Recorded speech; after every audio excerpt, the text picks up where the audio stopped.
सप्तमी के अर्थ में तद्धित प्रत्यय की बात हम कर रहे थे और उसमें मैंने आपको एक उदाहरण ये दिया था कि प्राकारो अस्मिन देशे स्यात्। तो देशे सप्तमी अंत है, अस्मिन देशे तो इस सप्तमी के अर्थ में प्राकार प्रथमांत है।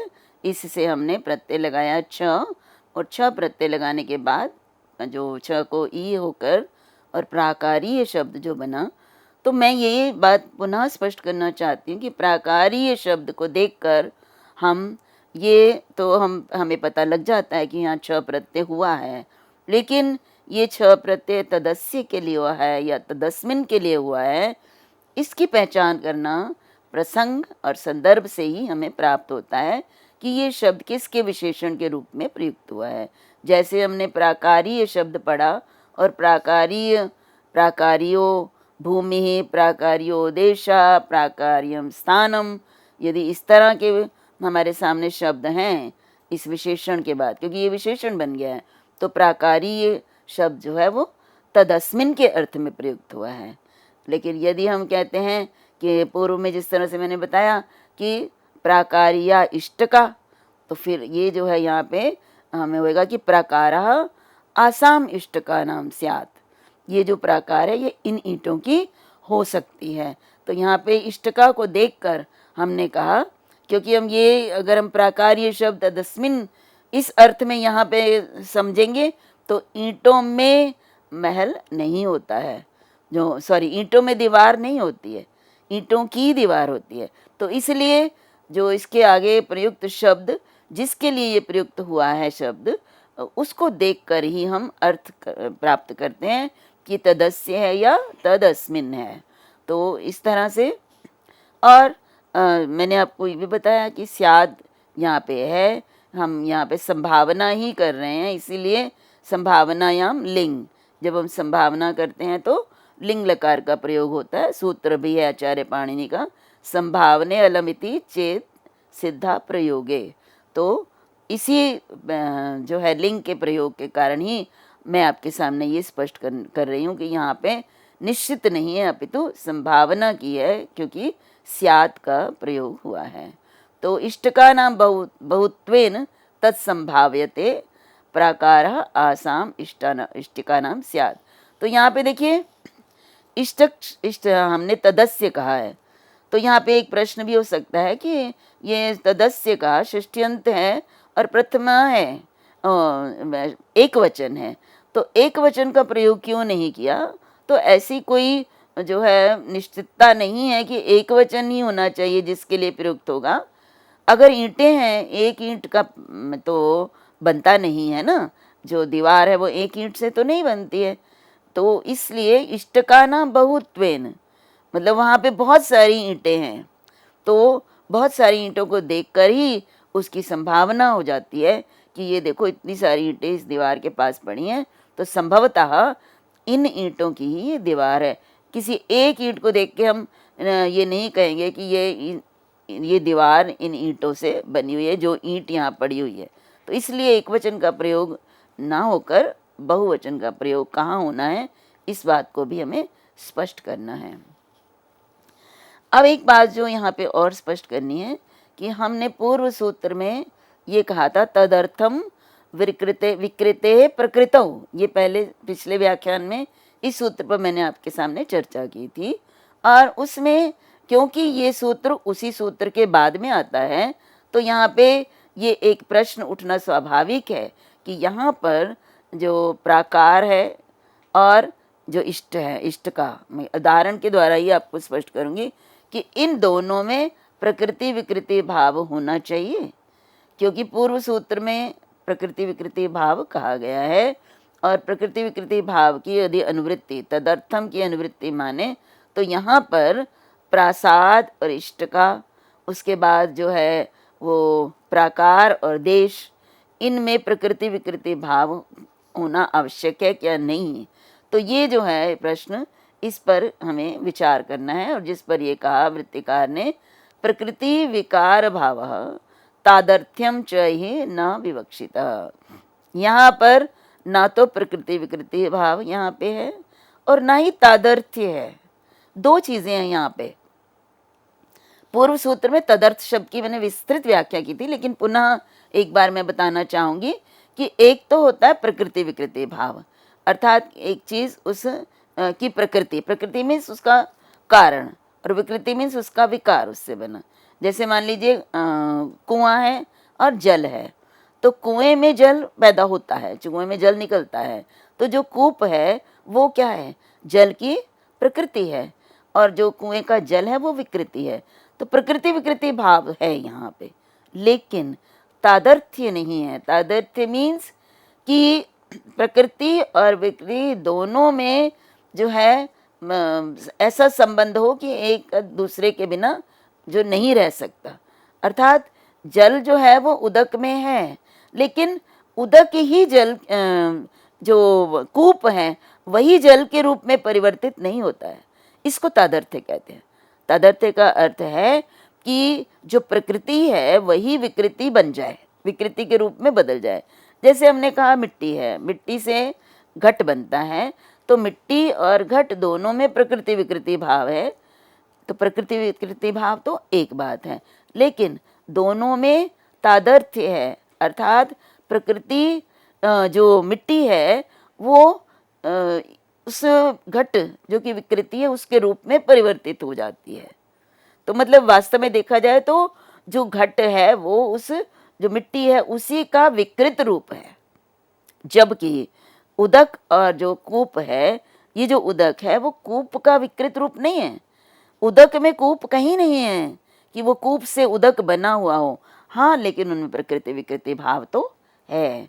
तो यहाँ पर ये इस सूत्र में ये देखना भी है कि क्या यहाँ पर पूर्व सूत्र से प्रकृति विकृति भाव और तादर्थ्य की अनुवृत्ति आ रही है, तो ऐसा उसका उत्तर है नहीं।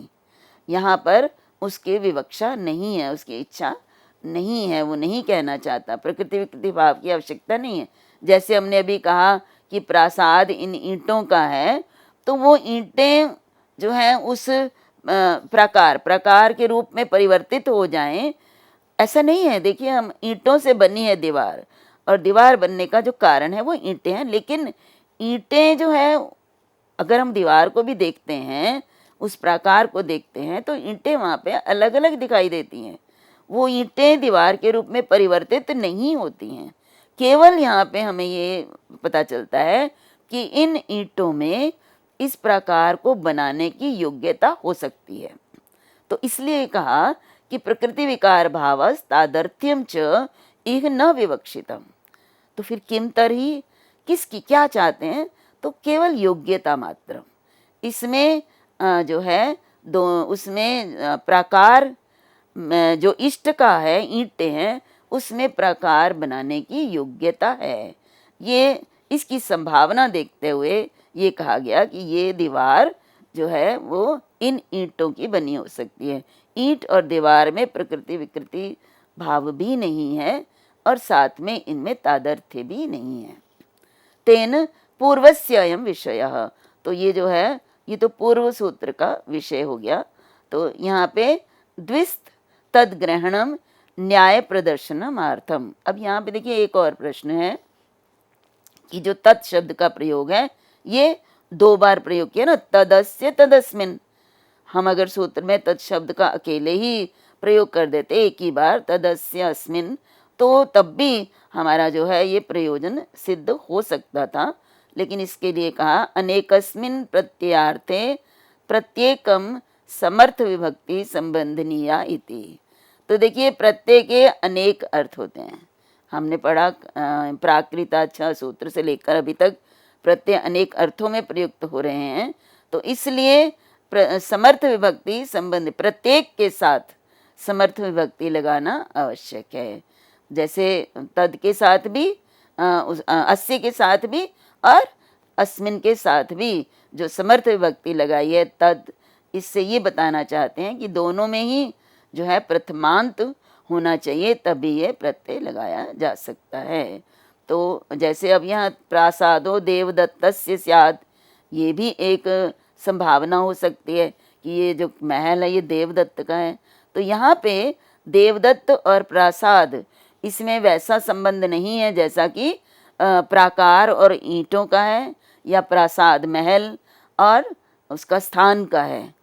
तो यहाँ पे ये तो जो देवदत्त है जो गुणवान अयम संभाव्यते, अर्थात देवदत्त जो है, जो ये जो प्रासाद जो है वो देवदत्त को के गुणवान है, प्रसाद जो से युक्त है, प्रसाद इसको प्राप्त हुआ है, ना कि देवदत्त और प्रसाद में उस प्रकार का संबंध है जैसा कि यहाँ पे हुआ। हम ये प्रासादियो देवदत्त कहेंगे तो ये हमारा अर्थ का अनर्थ हो जाएगा, तो इसलिए यहाँ पर नहीं होगा।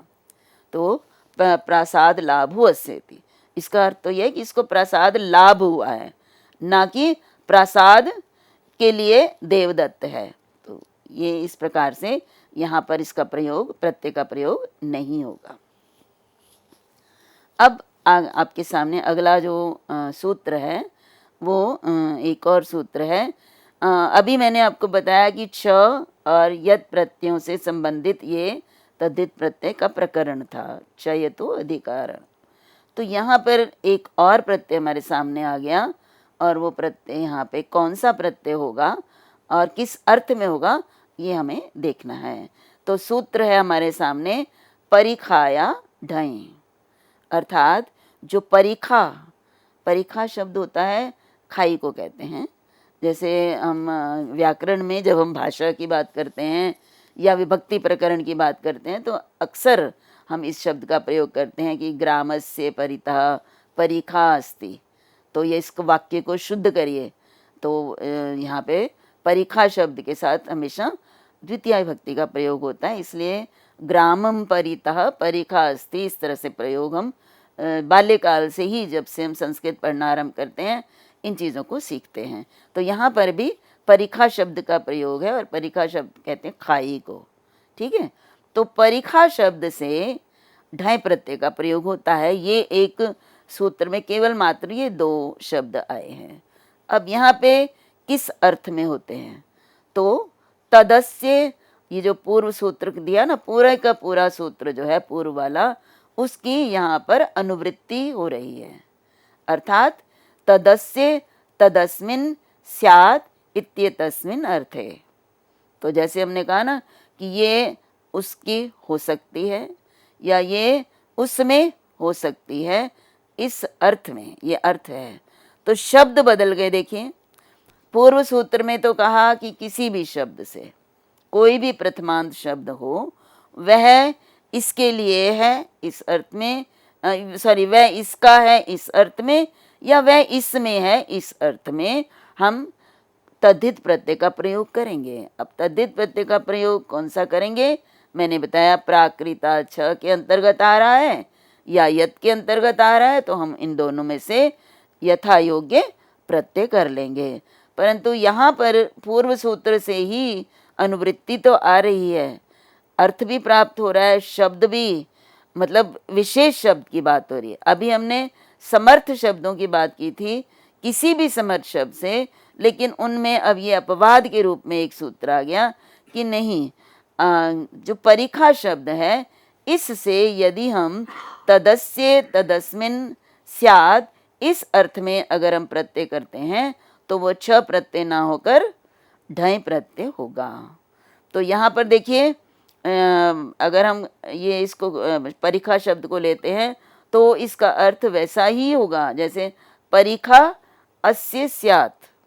अगर हमने खाई देखी है और हम ये देखकर, किसी भूमि है मान लीजिए, भूमि देखी और वहाँ खाई देखी, तो हम ये कह सकते हैं कि परीखा जो ये खाई है इस भूमि की है, या ये खाई इस भूमि में है। दोनों ही के लिए प्रयोग कर सकते हैं हम। तो दोनों ही अर्थों में जब प्रयोग करेंगे तो पूर्व सूत्र से तो हमें यहाँ पे छ प्रत्यय करना चाहिए, या यत प्रत्यय की आवश्यकता है तो वो करना चाहिए, परंतु यहाँ पर उन दोनों में से कोई भी प्रत्यय नहीं होगा, क्योंकि उत्सर्ग की अपेक्षा जो अपवाद सूत्र होता है वो बलवान होता है, बलीय होता है। तो इसलिए यहाँ पर हम ना तो छ करेंगे ना ही यत करेंगे, तो कौन सा प्रत्यय करेंगे, ढय प्रत्यय करेंगे। और संभावना होना आवश्यक है, खाई को देख के हम संभावना करेंगे अगर कि ये खाई इसकी है या ये खाई यहाँ पर इस भूमि पर है, तो इसलिए यहाँ प्रत्यय करेंगे। तो छ की जगह हमने ढय प्रत्यय किया, तो परिखा शब्द से परिखा अस्य स्यात्, इस अर्थ में प्रथमांत परिखा शब्द है और परिखा शब्द जो है वो स्त्रीलिंग होता है, ये ध्यान में रखना। तो परिखा शब्द से स्त्रीलिंग है और इसमें हमने प्रत्यय करना है, तो ढय प्रत्यय स्त्रीलिंग है। ये मेरा बताने का क्या प्रयोजन है, तो जब हम परिखा शब्द से स्त्रीलिंग में प्रत्यय करते हैं ढय प्रत्यय, तो वो जब हम परिखा और सु करते हैं तो सु का लोप होता है और साथ में जो स्त्री प्रत्यय टाप लगा होता है उसका भी लोप हो जाता है, तो केवल हमारे सामने परिख शब्द रह जाता है। तो परिख और ढय, और फिर परिख से ढ के स्थान पर क्या हो जाता है, अभी जिस सूत्र से मैंने ख के स्थान पर छ के स्थान पर आपको ई करवाया है, उसी फड खच घाम आदि सूत्र के द्वारा ढ तृतीय स्थान पर है, आयन ए और इन एय हो जाएगा। फढ़ द्वितीय नंबर पर है और आयन एय, जो एय है ये भी द्वितीय नंबर पर है। तो हमने जो परिक शब्द हमारा बना और ढय के स्थान पर एय हो गया। तो एय में भी य हलंत है और ढ के आकार को अलग करके और फिर उस अ को मिलाएंगे तो एय बनेगा। तो परिख और एय। उसके बाद यहाँ पे प के अ को वृद्धि होगी। अब यहाँ पे प्रश्न हो सकता है कि प्रासाद, वैसे तो प्रासाद में वृद्धि ऑलरेडी पहले ही है, वो वृद्ध शब्द है। वृद्ध शब्द भी को भी हमें जानना है कि वृद्ध शब्द क्या होता है। मैंने कहा प्रासाद शब्द जो है ये वृद्ध है। वृद्ध मतलब वृद्धिर यस्याचाम आदेश तद वृद्धम, अर्थात जिस शब्द का जो पहला अच है वो वृद्धि संज्ञक होता है, वृद्धि होता है, उस पूरे शब्द को हम वृद्ध कह देते हैं। और जैसे मैंने भी बताया प्रासाद शब्द है, तो प्रासाद शब्द जो है इसका जो इसमें अनेक अच हैं, प्र का आ प्रा, स का आ सा, द का अ। तो इन अचाम मध्य, इन अचों में जो आदि अच है क्या है, प का आ, तो ये क्या है, वृद्धि है। वृद्धि हम जानते हैं, वृद्धि क्या होता है, वृद्धि आदेश, आ ऐ और औ ये वृद्धि कहलाते हैं। तो प में आ है, तो इसलिए ये जो शब्द है प्रासाद ये वृद्ध शब्द है, ठीक है। लेकिन और पहले ही जो वृद्ध शब्द है, दूसरी बात ये है कि वहाँ पर हमने जो प्रत्यय किया है ना, ख और छ और दूसरा मैंने बताया आपको यत का तो प्रयोग यहाँ नहीं हुआ, लेकिन छ का प्रयोग हुआ है। तो वहाँ पर अगर ये प्रासाद शब्द वृद्ध ना होता, अगर पहला जो शब्द इसका स्वर है वो दीर्घ जो है ना होता, तो यहाँ पे हम प के अ को वृद्धि नहीं कर सकते थे यस्येति तद्धितेष्वचाम आदि सूत्र द्वारा। इसका कारण क्या है, उसका कारण ये है कि जो छ प्रत्यय है वो ना तो नित है, ना नित है, ना ही कित है।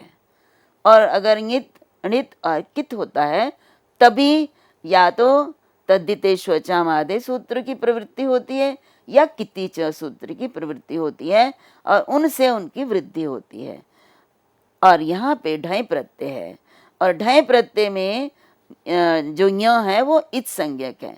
तो ये ढय प्रत्यय कैसा है, ढय प्रत्यय ङित प्रत्यय है और ङित प्रत्यय होने के कारण जो परिखा जो प का अ है ये वृद्धि नहीं है। तो वृद्धि नहीं है लेकिन फिर भी इसको वृद्धि हो जाएगी।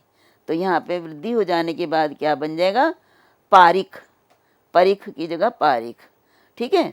पारिख और जो है ख का हलंत, ख हलंत है और ए मिला दो तो क्या बनेगा, पारिखेय। पारिखेय शब्द अकारांत शब्द है। अब यहाँ पे हमें क्या स्त्रीलिंग में ही बनाना है, भूमि के लिए प्रयोग कर रहे हैं और पारिखेय शब्द को हमने स्त्रीलिंग में प्रयोग करना है। तो स्त्रीलिंग में प्रयोग करने के लिए स्त्री प्रत्यय का प्रयोग होता है। तो यहाँ पे यद्यपि ये पारिख शब्द अगर हम देखें तो ये अकारांत है और अजाद्यतश टाप सूत्र द्वारा अकारांत होने के कारण इसमें टाप की प्राप्ति हो रही है। अगर हम एकदम देखें तो टाप की प्राप्ति हो रही है, परंतु वास्तव में यहाँ टाप प्रत्यय नहीं होगा। क्यों? क्योंकि स्त्री प्रत्ययों के अंतर्गत एक सूत्र आता है, टिड्ढा अण अय द्वैसत ददनच मात्रच तयप ठक ठय क्वरपः। ये जो सूत्र है, ये इस सूत्र के अनुसार ये जो टिड्ढा जो ढा है अब उस प्रत्यय में जो है समाप्त होने वाला जो स्त्रीलिंग शब्द है उससे ङी प्रत्यय होगा। ङी प्रत्यय में ई शेष रहता है। तो पारिखेय शब्द से जब हम ङी प्रत्यय लगाते हैं तो वहाँ भी य के अ को यस्येति च से लोप कर देते हैं। यहाँ ये भी प्रश्न है कि ये तद्धित प्रत्यय तो नहीं है, लेकिन सूत्र का अर्थ है ईकारे तद्धिते च परे, ई हो या तद्धित प्रत्यय परे हो तब यहाँ पे अ का लोप होता है।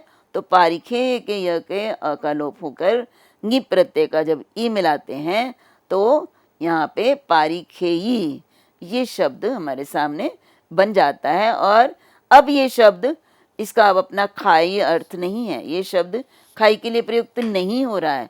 अब ये शब्द किसके लिए प्रयुक्त हो रहा है? भूमि के लिए। पारिखेयी भूमि, अर्थात वह भूमि जो जिसकी ये परिखा है, अर्थात ये परिखा इस भूमि की हो सकती है या ये परिखा इस भूमि पर हो सकती है। उस भूमि को बताने के लिए पारिखेयी शब्द का प्रयोग होगा। तो पारिखेयी भूमि, परिखा अस्य स्यात् और भूमि के लिए प्रयुक्त होगा। और जब हम कहते हैं परिखा अस्मिन् स्यात् तब भी हम यहाँ पे पारिखेयी शब्द का प्रयोग कर सकते हैं।